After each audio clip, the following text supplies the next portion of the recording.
ఏంటే ఎప్పుడు ఇవేనా వండేది? నాకు ఆకలి అవుతుంది ఇప్పుడు. ఆగండి, ఇంకేమైనా వండి పెడతా. చికెన్ మటన్ వండి పెట్టినట్టు నీ బిల్డప్. మీరు తెస్తే నేను ఎందుకు వండి పెట్టనండి?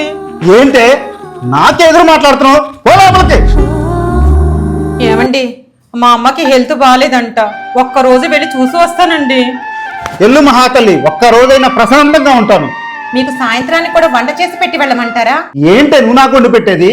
నువ్వు వండి పెట్టకపోతే నాకు ఎవరు వండి పెట్టరనుకున్నావా? నాకు బంగారం లాంటి తమ్ముళ్ళు మరదలు ఉన్నారు. వెళ్ళు. సర్లేండి, జాగ్రత్త. జాగ్రత్త? నువ్వు నాకు చెప్పేది ఏంటే? వెళ్ళు.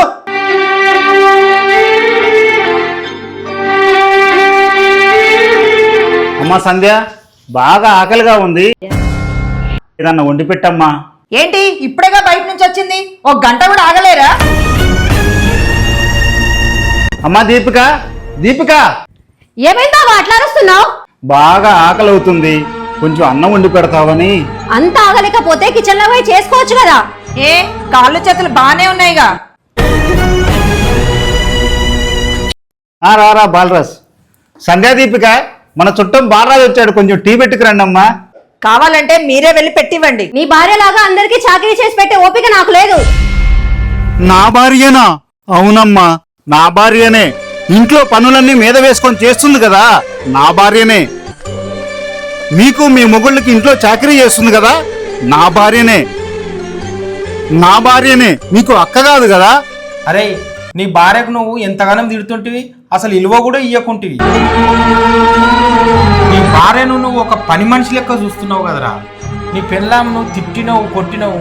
నువ్వు ప్రేమగా చూసుకునే నీ తమ్ముళ్ళు వాళ్ళ పెళ్ళాలు నీకు ఈరోజు తిండి కూడా పెట్టలేదు. నీ దగ్గర ఎన్ని పైసలున్నా, ఎంత ఆస్తి ఉన్నా పెళ్ళాం సంతోషంగా ఉండదురా.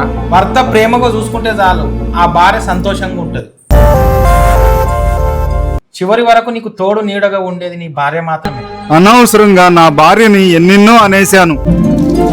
ఏమండి, నన్ను క్షమించుకోలే, నన్ను క్షమించు.